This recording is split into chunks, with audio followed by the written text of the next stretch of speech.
Amnon का कुकर्म। अध्याय 13। तामार नामक एक सुंदरी जो दाऊद के पुत्र अबशालोम की बहन थी, उस पर दाऊद का पुत्र अम्नोन मोहित हुआ। अम्नोन अपनी बहन तामार के कारण ऐसा विकल हो गया कि बीमार पड़ गया, क्योंकि वो कुमारी थी और उसके साथ कुछ करना अम्नोन को कठिन जान पड़ता था। अम्नोन के योनादाब नामक एक मित्र था जो दाऊद के भाई शीमा का बेटा था, और वो बड़ा चतुर था। उसने अम्नोन से कहा, हे राजकुमार, क्या कारण है कि तू प्रतिदिन ऐसा दुबला होता जाता है? क्या तू मुझे ना बताएगा? अम्नोन ने उससे कहा, मैं तो अपने भाई अबशालोम की बहन तामार पर मोहित हूं। योनादाब ने उससे कहा, अपने पलंग पर लेटकर बीमार बन जा, और जब तेरा पिता तुझे देखने आए तब उससे कहना, मेरी बहन तामार आकर मुझे रोटी खिलाए और भोजन को मेरे सामने बनाए कि मैं उसको देखकर उसके हाथ से खाऊं। अतः अम्नोन लेटकर बीमार बना, और जब राजा उसे देखने आया तब अम्नोन ने राजा से कहा, मेरी बहन तामार आकर मेरे देखते 2 पूरी बनाए कि मैं उसके हाथ से खाऊं। तब दाऊद ने अपने घर तामार के पास ये कहला भेजा, अपने भाई अम्नोन के घर जाकर उसके लिए भोजन बना। तब तामार अपने भाई अम्नोन के घर गई, और वो पड़ा हुआ था। तब उसने आटा लेकर गूंधा और उसके देखते पूरियां पकाई। तब उसने थाल लेकर उसको उसके लिए परोसा, परंतु उसने खाने से इनकार किया। तब अम्नोन ने कहा, मेरे आस पास से सब लोगों को निकाल दो।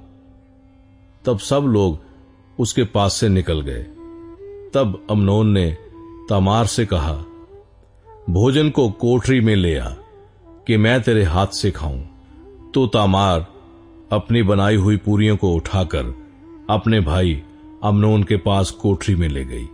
जब वो उनको उसके खाने के लिए निकट ले गई, तब उसने उसे पकड़कर कहा, हे मेरी बहन, आ मुझसे मिल।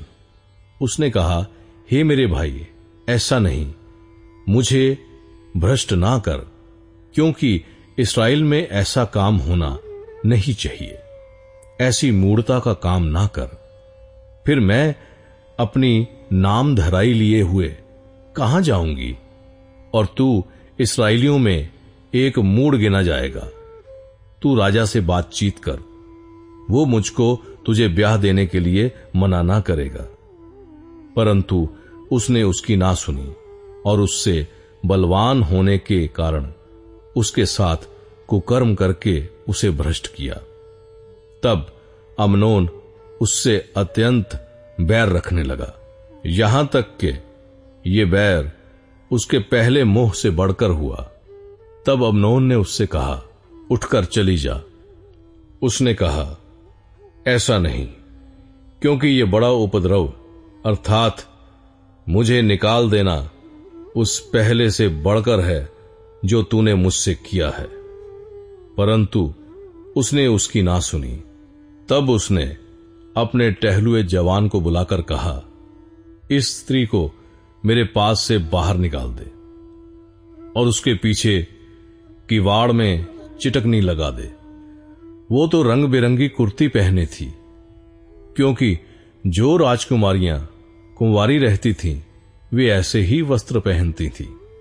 अतः अम्नोन के टहलुओं ने उसे बाहर निकालकर उसके पीछे किवाड़ में चिटकनी लगा दी। तब तामार ने अपने सिर पर राख डाली और अपनी रंग बिरंगी कुर्ती को फाड़ डाला और सिर पर हाथ रखे चिल्लाती हुई चली गई। उसके भाई अबशालोम ने उससे पूछा, क्या तेरा भाई अम्नोन तेरे साथ रहा है? परंतु अब हे मेरी बहन, चुप रह, वो तो तेरा भाई है, इस बात की चिंता ना कर। तब तामार अपने भाई अबशालोम के घर में मन मारे बैठी रही। जब ये सब बातें दाऊद राजा के कान में पड़ी, तब वो बहुत झुंझला उठा। परंतु अबशालोम ने अम्नोन से भला बुरा कुछ ना कहा, क्योंकि अम्नोन ने उसकी बहन तामार को भ्रष्ट किया था। इस कारण अबशालोम उससे घृणा करता था। अबशालोम का प्रतिशोध। 2 वर्ष के बाद अबशालोम ने एप्रैम के निकट बाल-हासोर में अपनी भेड़ों का ऊन कतरवाया, और अबशालोम ने सब राजकुमारों को नेवता दिया। वो राजा के पास जाकर कहने लगा, विनती ये है कि तेरे दास की भेड़ों का ऊन कतरा जाता है, इसलिए राजा अपने कर्मचारियों समेत अपने दास के संग चले। राजा ने अबशालोम से कहा, हे मेरे बेटे, ऐसा नहीं, हम सब ना चलेंगे, ऐसा ना हो कि तुझे अधिक कष्ट हो। तब अबशालोम ने विनती करके उस पर दबाव डाला, परंतु उसने जाने से इनकार किया, तो भी उसे आशीर्वाद दिया। तब अबशालोम ने कहा, यदि तू नहीं तो मेरे भाई अम्नोन को हमारे संग जाने दे। राजा ने उससे पूछा, वो तेरे संग क्यों चले? परंतु अबशालोम ने उसे ऐसा दबाया कि उसने अम्नोन और सब राजकुमारों को उसके साथ जाने दिया। तब अबशालोम ने अपने सेवकों को आज्ञा दी, सावधान रहो, और जब अम्नोन दाख मधु पीकर नशे में आ जाए और मैं तुमसे कहूं अम्नोन को मारो, तब निडर होकर उसको मार डालना। क्या इस आज्ञा का देने वाला मैं नहीं हूं? हियाव बांधकर पुरुषार्थ करना। अतः अबशालोम के सेवकों ने अम्नोन के साथ अबशालोम की आज्ञा के अनुसार किया। तब सब राजकुमार उठ खड़े हुए और अपने अपने खच्चर पर चढ़कर भाग गए। वे मार्ग ही में थे कि दाऊद को यह समाचार मिला, अबशालोम ने सब राजकुमारों को मार डाला और उनमें से एक भी नहीं बचा। तब दाऊद ने उठकर अपने वस्त्र फाड़े और भूमि पर गिर पड़ा, और उसके सब कर्मचारी वस्त्र फाड़े हुए उसके पास खड़े रहे। तब दाऊद के भाई शीमा के पुत्र योनादाब ने कहा, मेरा प्रभु ये ना समझे कि सब जवान अर्थात राजकुमार मार डाले गए हैं, केवल अम्नोन मारा गया है, क्योंकि जिस दिन उसने अबशालोम की बहन तामार को भ्रष्ट किया, उसी दिन से अबशालोम की आज्ञा से ऐसी ही बात निश्चित थी। इसलिए अब मेरा प्रभु राजा अपने मन में ये समझकर कि सब राजकुमार मर गए उदास ना हो, क्योंकि केवल अम्नोन ही मारा गया है। इतने में अबशालोम भाग गया, और जो जवान पहरा देता था उसने आंखें उठाकर देखा कि पीछे की ओर से पहाड़ के पास के मार्ग से बहुत लोग चले आ रहे हैं। तब योनादाब ने राजा से कहा, देख, राजकुमार आ गए हैं, जैसा तेरे दास ने कहा था वैसा ही हुआ। वो कह ही चुका था कि राजकुमार पहुंच गए, और चिल्ला चिल्लाकर रोने लगे, और राजा भी अपने सब कर्मचारियों समेत बिलख बिलख कर रोने लगा। अबशालोम तो भागकर गशूर के राजा अमीहूर के पुत्र तलमै के पास गया, और दाऊद अपने पुत्र के लिए दिन दिन विलाप करता रहा। अतः अश्वलोम भागकर गशूर को गया और वहां 3 वर्ष तक रहा। दाऊद के मन में अबशालोम के पास जाने की बड़ी लालसा रही, क्योंकि अमनोन जो मर गया था, इस कारण उसने उसके विषय में शांति पाई।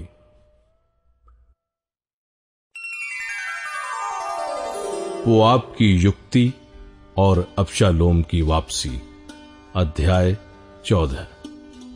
सरूयाह का पुत्र योआब ताड़ गया कि राजा का मन अबशालोम की ओर लगा है। इसलिए योआब ने तकोआ नगर में दूत भेजकर एक बुद्धिमान स्त्री को बुलवाया और उससे कहा, शोक करने वाली बन, अर्थात शोक का पहरावा पहन और तेल ना लगा, परंतु ऐसी स्त्री बन जो बहुत दिन से मृतक के लिए विलाप करती रही हो। तब राजा के पास जाकर ऐसी ऐसी बातें कहना। और योआब ने उसको जो कुछ कहना था वो सिखा दिया। जब तकोआ की वो स्त्री राजा के पास गई, तब मुंह के बल भूमि पर गिर दंडवत करके कहने लगी, राजा की दोहाई। राजा ने उससे पूछा, तुझे क्या चाहिए? उसने कहा, सचमुच मेरा पति मर गया और मैं विधवा हो गई, और तेरी दासी के 2 बेटे थे, और उन दोनों ने मैदान में मारपीट की, और उनको छुड़ाने वाला कोई न था। इसलिए एक ने दूसरे को ऐसा मारा कि वो मर गया। अब सुन, सारे कुल के लोग तेरी दासी के विरुद्ध उठकर ये कहते हैं कि जिसने अपने भाई को घात किया उसको हमें सौंप दे, कि उसके मारे हुए भाई के प्राण के बदले में उसको प्राण दंड दें, और इस तरह वे वारिस को भी नष्ट करेंगे। इस तरह वो मेरे अंगारे को जो बच गया है बुझाएंगे, और मेरे पति का नाम और संतान धरती पर से मिटा डालेंगे। राजा ने स्त्री से कहा, अपने घर जा और मैं तेरे विषय आज्ञा दूंगा। तब तकोआ की उस स्त्री ने राजा से कहा, हे मेरे प्रभु, हे राजा, दोष मुझी को और मेरे पिता के घराने ही को लगे, और राजा अपनी गद्दी समेत निर्दोष ठहरे। राजा ने कहा, जो कोई तुझसे कुछ बोले उसको मेरे पास ला, तब वो फिर तुझे छूने ना पाएगा। उसने कहा, राजा अपने परमेश्वर यहोवा को स्मरण करे कि खून का पलटा लेने वाला और नाश करने ना पाए, और मेरे बेटे का नाश ना होने पाए। उसने कहा, यहोवा के जीवन की शपथ, तेरे बेटे का एक बाल भी भूमि पर गिरने ना पाएगा। तब स्त्री बोली, तेरी दासी अपने प्रभु राजा से एक बात कहने पाए। उसने कहा, कहे जा। स्त्री कहने लगी, फिर तूने परमेश्वर की प्रजा की हानि के लिए ऐसी ही युक्ति क्यों की है? राजा ने जो वचन कहा है, इससे वो दोषी सा ठहरता है, क्योंकि राजा अपने निकाले हुए को लौटा नहीं लाता। हमको तो मरना ही है, और हम भूमि पर गिरे हुए जल के समान ठहरेंगे, जो फिर उठाया नहीं जाता। तो भी परमेश्वर प्राण नहीं लेता, वरन ऐसी युक्ति करता है कि निकाला हुआ उसके पास से निकाला हुआ ना रहे। अब मैं जो अपने प्रभु राजा से ये बात कहने को आई हूं, इसका कारण ये है कि लोगों ने मुझे डरा दिया था। इसलिए तेरी दासी ने सोचा, मैं राजा से बोलूंगी, कदाचित राजा अपनी दासी की विनती को पूरी करे। निस्संदेह राजा सुनकर अवश्य अपनी दासी को उस मनुष्य के हाथ से बचाएगा जो मुझे और मेरे बेटे दोनों को परमेश्वर के भाग में से नष्ट करना चाहता है। अतः तेरी दासी ने सोचा, मेरे प्रभु राजा के वचन से शांति मिले, क्योंकि मेरा प्रभु राजा परमेश्वर के किसी दूत के समान भले बुरे में भेद कर सकता है। इसलिए तेरा परमेश्वर यहोवा तेरे संग रहे। राजा ने उत्तर देकर उस स्त्री से कहा, जो बात मैं तुझसे पूछता हूं उसे मुझसे ना छिपा। स्त्री ने कहा, मेरा प्रभु राजा कहे जाए। राजा ने पूछा, इस बात में क्या योआब तेरा संगी है? स्त्री ने उत्तर देकर कहा, हे मेरे प्रभु, हे राजा, तेरे प्राण की शपथ, जो कुछ भी मेरे प्रभु राजा ने कहा है उसमें कोई ना दाहिनी ओर मुड़ सकता है और ना बाईं ओर। तेरे दास योआब ही ने मुझे आज्ञा दी और ये सब बातें उसी ने तेरी दासी को सिखाई हैं। तेरे दास योआब ने ये काम इसलिए किया कि बात का रंग बदले और मेरा प्रभु परमेश्वर के एक दूत के तुल्य बुद्धिमान है। यहां तक कि धरती पर जो कुछ होता है उन सब को वो जानता है। तब राजा ने योआब से कहा, सुन, मैंने ये बात मानी है, तू जाकर उस जवान अश्वालोम को लौटा ला। योआब ने भूमि पर मुंह के बल गिर दंडवत कर राजा को आशीर्वाद दिया और योआब कहने लगा, हे मेरे प्रभु, हे राजा, आज तेरा दास जान गया कि मुझ पर तेरे अनुग्रह की दृष्टि है, क्योंकि राजा ने अपने दास की विनती सुनी है। अतः योआब उठकर गशूर को गया और अबशालोम को यरूशलेम ले आया। तब राजा ने कहा, वो अपने घर जाकर रहे और मेरा दर्शन ना पाए। तब अबशालोम अपने घर चला गया और राजा का दर्शन ना पाया। अबशालोम को दाऊद का दर्शन मिलना। समस्त इस्राएल में सुंदरता के कारण बहुत प्रशंसा योग्य अबशालोम के तुल्य और कोई न था, वरन उसमें नख से शिख तक कुछ दोष न था। वो वर्ष के अंत में अपना सिर मुंडवाता था, उसके बाल उसको भारी जान पड़ते थे, इस कारण वो उसे मुंडाता था। और जब जब वो उसे मुंडाता तब तब अपने सिर के बाल तौलकर राजा के तौल के अनुसार 200 शेकेल भर पाता था।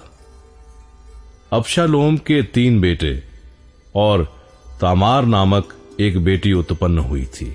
अतः अबशालोम राजा का दर्शन बिना पाए यरूशलेम में 2 वर्ष रहा।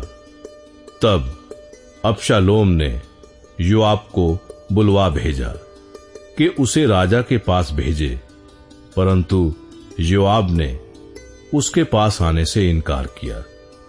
उसने उसे दूसरी बार बुलवा भेजा, परंतु तब भी उसने आने से इनकार किया।